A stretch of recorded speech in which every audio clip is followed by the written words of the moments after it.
Just before we start, I would just like to say what a great job Captain Alec has done this year. Oh, hold on, that's Monday's speech for the AGM. Before I start, I just like to say what a great Alec is.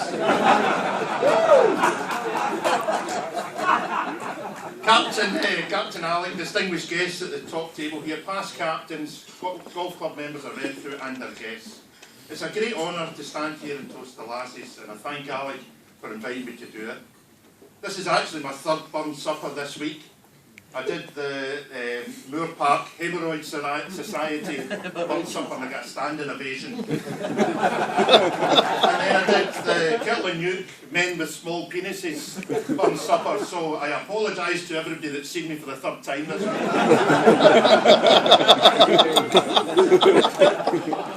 I'm very nervous, and my good friend here, Sam, gave me a bit of advice. He said, it's just like walking onto a nudist beach for the first time.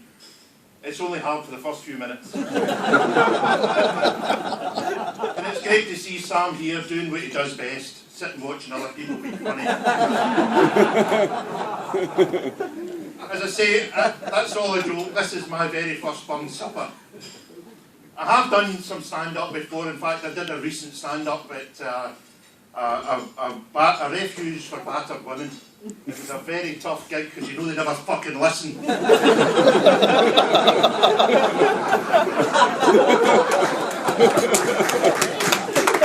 again, I keep going back to the beginning. I'm going to thank Alec again for asking me up here to do the toast to the lassies. And bearing in mind, Alec, I've known Alec and Susan for a while, and Alec was telling me today that his wife Susan says that sex on holiday is an awful lot better than sex at home. Which is probably true, but he says it's not the best postcard he's ever received. Alex he's a sentimental person, he's very sentimental, and I can remember the first time we had sex. In fact, he remembers it well. I think he kept the receipt.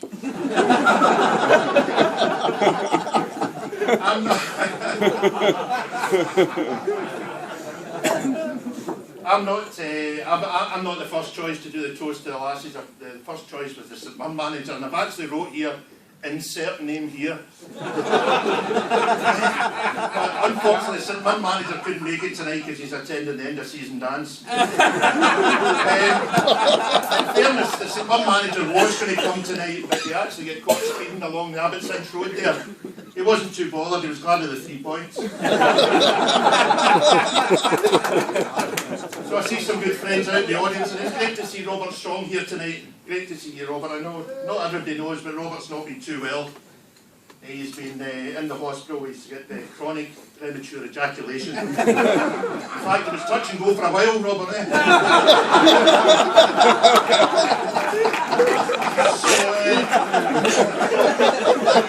I'm on a strange day today, a very strange day today. I woke up this morning and I found a box under my bed that had 4 golf balls in it and £10,000. I said to my wife, what's that all about? She said, sorry you're finding out this way, but every time I was unfaithful to you, I put a golf ball in the box. I said, well, 33 years, 4 golf balls, that's not too bad. What about the £10,000? She said, every time I get 12, I sold them.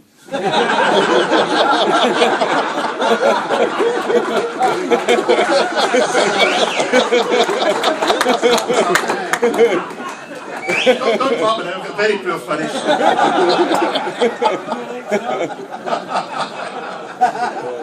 I've not always been lucky with the lassies. In fact, one of my early girlfriends dumped me because she said I was too nosy. Well, she didn't actually say it, I read it in her diary. So I digress. I'm really here to toast the lassies. And the lassies had a profound effect on Scotland's favourite poet, Robert Burns. I want to highlight just 3 women that made an early influence on his early life. His mother, Agnes Brown, who had a love of songs and rhyme, and she would sit young Robert on her knee and sang him songs. Many of these songs learned from Will Nelson, her boyfriend, and many were never written down. Another woman that influenced him was Betty Davidson. She was an old friend of the family who often visited, a great storyteller about witches and warlocks. Many say that they might have influenced and inspired him to write Tam O'Shanter. And finally there was his first love, Nellie Kilpatrick. She was the daughter of a local blacksmith Burns was 15, Nellie was 14. And it was with her in mind that he wrote the words, "Oh, once I loved a bonny lass, I loved her still, and while that virtue warms my breast, I'll love my handsome Nell." I feel as though I'm not the best guy to talk about Burns. I know very little about Burns. Burns was a womaniser. And I mentioned earlier, I've been married for 33 years, I've known my wife for 37 years, so I don't see myself as a womaniser.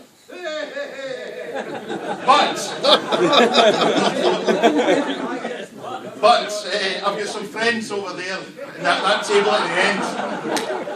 Now, I've got the Campbell brothers over there. Now, I'm not saying they're not happily married now, but seeing back in the year some of our golf weekends, they would spill more seed than Muhammad Ali does when he fills his bum feed in the morning. So, I'm going to talk about my favourite lassie, that's my wife. I call her my first wife, it just keeps her on her toes. Her name is Elaine, but I call her Marge, because she's 80% fat.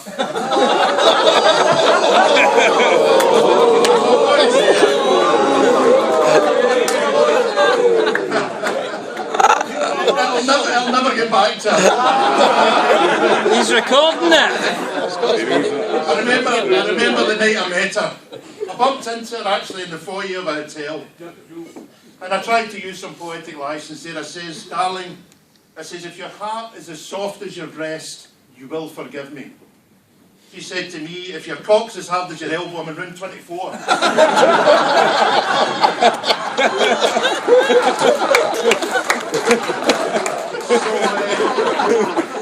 She said to me, in fairness, she looks after me in every way. This week, she went to the chemist, and she said to the chemist, "What's that pill you can get that helps your husband if he's not performing well in bed, he's lost a wee bit of his oomph?" And the chemist said to her, "Is it Viagra?" "That's it, Viagra," she said. "Is it any good?" And the chemist said to her, "Look, it's very good. I can personally recommend it." She said, "Can you get it over the counter?" He said, "I can if I take 4.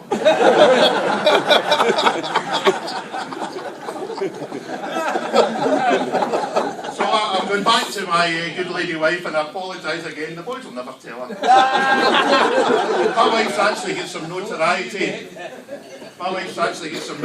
She's actually got a local road named after her. It's called the Paisley Turnoff. And I'm in a lot of trouble. She wrote these. I'm good to her as well. I mean, I look after her as well, and I bought her a lovely present at Christmas. I bought her a vibrator. I don't know why I bother. She's done nothing but moan since she got it. We're actually, maybe she's seen my speech, we're actually not talking at the moment. Well, she's not speaking to me, I'm speaking to her. So I said to her in bed the other night, I says, "If you want to have sex, I know you don't want to speak to me, but if you want to have sex, pull on my dick once. And if you don't want to have sex, just pull on it 100 times. Is that lost? I did say to her though, we were watching a programme on the telly, and she's not the smartest. We're watching a programme on the telly, and she was, nobody knows her. Captain's wife. There was a programme on reincarnation, she didn't understand it, so I tried to explain to her, reincarnation. She said, reincarnation is when you come back into this life as a different animal. She said, "I'd like to come back as a cow." I said, "You're not listening."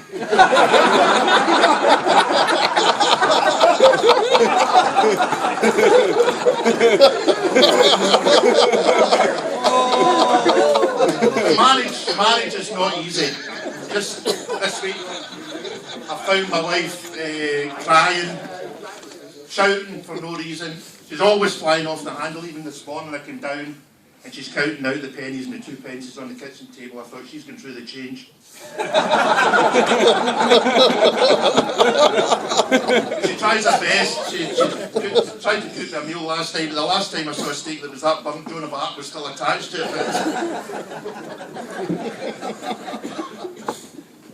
We were having a conversation and she was telling me that It's been revealed there's a good-looking guy moved into our street, and apparently he's had sex with everybody in the street except one woman. My wife reckons it's that snotty bitch at number 7. So I see some of my good friends out in the audience here. Great to see Scott Graham here. Scott's a wee bit upset today. He's just found out that sperm banks pay for donations. And he's thinking about all that money he's let slip through his fingers.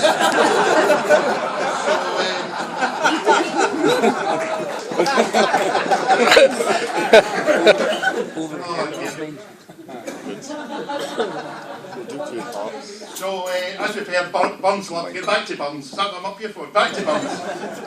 Burns loved the lassies, called a womaniser, but that didn't mean they regarded women to be creatures used and abused. The very opposite is true. Burns adored the lassies. He revered them and loved them, and pleasures were shared pleasures. He gave them joy, and they responded in fashion, and they responded, and it's confirmed when he wrote, "Green grow the rashes o, green grow the rashes o. The sweetest hours ere I spent were spent amongst the lassies o." So I'm going back to my wife again here. No, it's a shame, it is a shame. But my wife, in fairness to her, she's blessed me with 3 lovely children. 2 of them are here tonight, 3 lovely children. We were going to go for 4, but she'd heard that every 4th child in the world was Chinese. She didn't want to take the risk. So,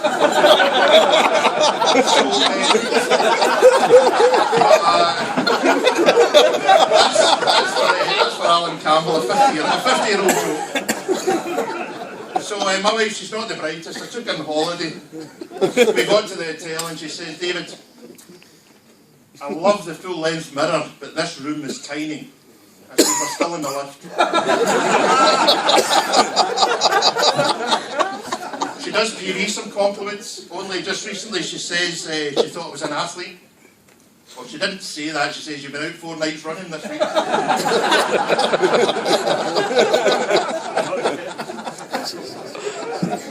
But she mixed up my Viagra and my Tipex. And unfortunately I woke up this morning with a huge correction. So,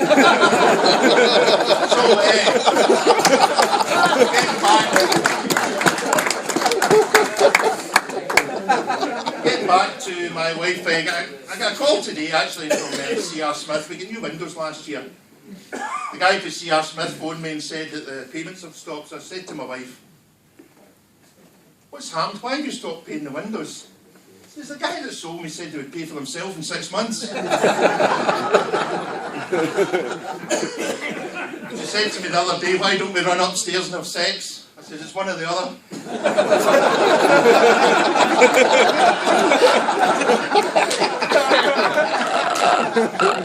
Good to see Stevie McClay here tonight. Stevie, how you doing? David, how are you? He was in trouble when he was a child. All the younger kids used to hit him with cameras. Apparently still has flashbacks, don't you? So I was reading, I was hearing the story about Paisley wife. Her husband had died and she had phoned up the Paisley Express to put his epitaph in. And his epitaph was 50 words. It said that it's £125. Paisley woman. I'm not paying £125. How much would it be if I just said Fred Jones dead? Said it would be a £5, but you get 7 words for a £5. She says, "Okay, Fred Jones dead, golf clubs for sale." So it's been very unfair me picking on my wife.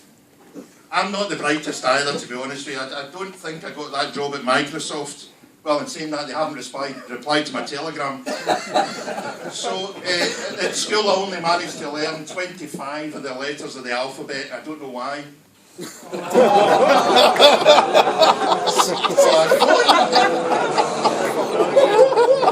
failed maths so many times I couldn't count. But there is only 3 types of people in this world. Those who can count and those who can't. Oh. Is that too highbrow for you? We'll get back to the cock jokes again.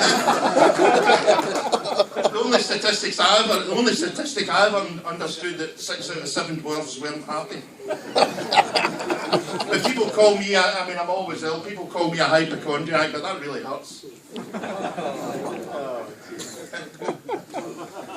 Have I done my deja vu joke? No. When I was younger, my fairy godmother gave me a choice. She said, you can either have a huge cock or a great memory. And I can't remember what I chose. So I was getting a bit nostalgic today. I was trying to clear my head, so I was walking through Robertson Park today trying to clear my head. A lovely afternoon. And I was just contemplating, I was thinking to myself, how come frisbees get larger the closer they get to you? And then it hit me. So while I was out walking, I thought I'll go over to the swimming baths. I used to go to the swimming baths when I was a young boy. And I'm sorry to say this, I get caught peeing in the deep end. And the lifeguard blew the whistle that loud, I nearly fell in.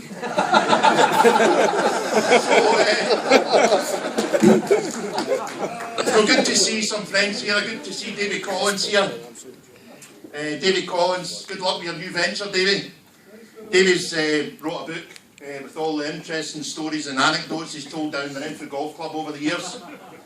I tried to order that book on Amazon today, and Amazon told me that people that bought this book also bought a rope and a stool.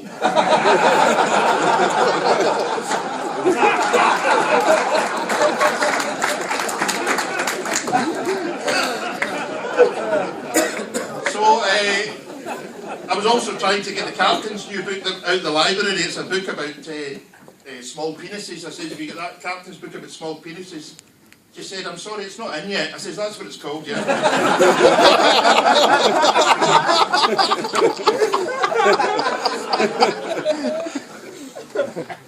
I was got in bed once with a blind girl, and she said, you've got the biggest penis I've ever laid my hands on. I said, you're pulling my leg. So I've got a couple of my sons here tonight, two out of three of my sons here tonight. One of them asked me, she said, Dad, he said, Dad, how much does it cost to get married, Dad? I says, I don't really know, I'm still paying. So it's good to see my friends here. Who we're going to pick on next? Alec Burgoyne's here. Alec was telling me about Alice. She was at a night out just before Christmas, and she went to see a ventriloquist. I don't know if anybody remembers Ray Allen and Lord Charles, the wee ventriloquist doll. It was a similar act to that. But the whole night the ventriloquist was going through his act, and it was one stupid blonde joke after another stupid blonde joke about this girl was so stupid, that girl was so stupid. Alice was fuming. She was absolutely fuming. Eventually she could take no more. She said, this is unbelievable in this day and age that you can run women down like that. I'll have you know that not all women are stupid. There's a lot of intelligent women in the world. And the ventriloquist said, look, I'm awful sorry if my act has offended you. And she says, hold on, I'm not talking to you, I'm talking to that wee cunt in your knee.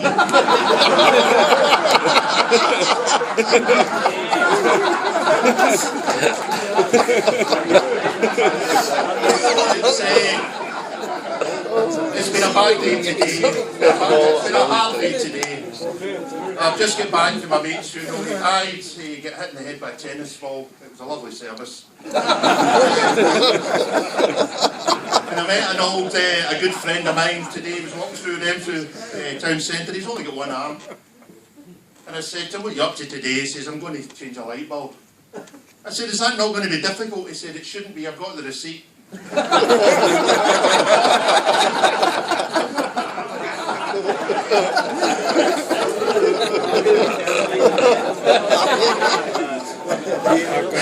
after Christmas it can be quite a depressing time, so I thought I'd cheer the lassie up and book a holiday.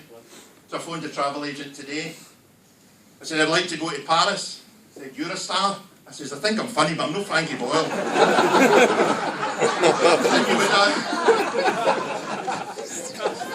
You would have heard the latest medical evidence about alcohol, guys. Unfortunately, or fortunately or unfortunately, they found high traces of the female hormone in lager.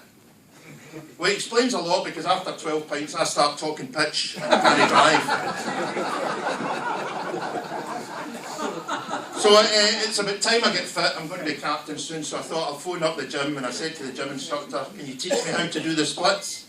He said, sure, how flexible are you? I says, I can't do Tuesdays. So I thought I better get a medical. So I went to get a medical, and the nurse said to me, "You're going to have to stop masturbating." I said, "Why is that?" She says, "I want to start the medical."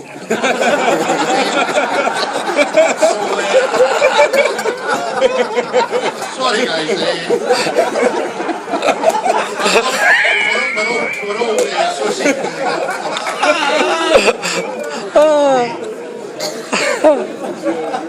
the playing golf last year, and one of the lady members, I was approaching the first tee, and one of the lady members ran by me. She was screaming. She says, "Oh, I've been stung by a wasp." I says, "Where?" She said, "Between the first and the second hole." I says, "I think your stance is too wide."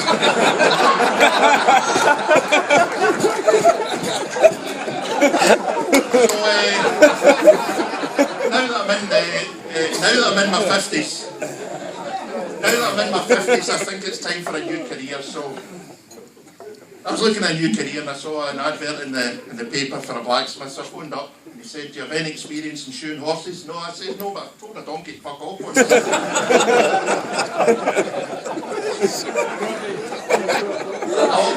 I also noticed in the paper there was an advert for the new lap dancing bar in Paisley. I don't know if you've noticed it. I think all of you have noticed it. New lap dancing in Paisley. They're looking for a driver, somebody that's going to take the girls to and from the lap dancing bar, make sure the poles are well oiled, make sure the girls have get their bikinis on properly. So I phoned up and they said, "Can you come for an interview in Carlisle?" I said, is that where the interview is? They said, "No, that's where the end of the queue is." So I got a chap at the door the other day. It's a lady friend of mine. I hadn't seen her for a while. She'd married a millionaire from Saudi Arabia or Qatar or something, an Arab, a rich millionaire, and she'd married him. And she came back to the door, and I said, "Oh, how are you doing? I haven't seen you for a while." "Oh," she says, "I've left him. I says, "He's a millionaire." "Oh, I've left him. I says, "What's wrong?" "He was wanting, sex all the time." I said, "What do you mean?" He says, "For the moment we get married, that's all he wanted was anal sex." I said, "Well, these cultures, it's a different culture. Maybe that's what they do." She said, "I'll tell you, to explain to you, see, when I married him, my bumhole," she says, "was the size of a 5p piece. Now it's the size of a £2 coin." I says, "That guy's a millionaire, you're going to leave him over £1.95.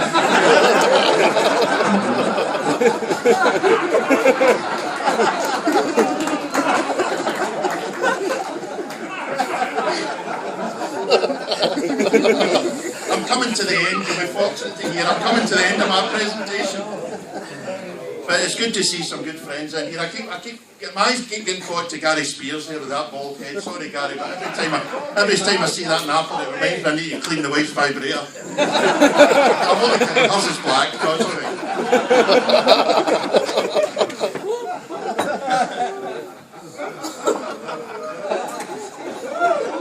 So, yes, I'm coming towards the end of my presentation. And I feel bad about slagging my wife all the time, but she does look for credit, because she tells me how much weight she's put on. I've put on, sorry. She tells me how much weight I've put on, but she says that she can still get into her wedding dress. Not much credit getting into a dress that the last time she wore she was 8 months pregnant, so. So I'm going to leave you with a thought that men only have 2 emotions. And it's advice to the lassies. Those 2 emotions are hungry and horny. So if your man comes home and he hasn't got an erection, make him a sandwich. Thank you very much.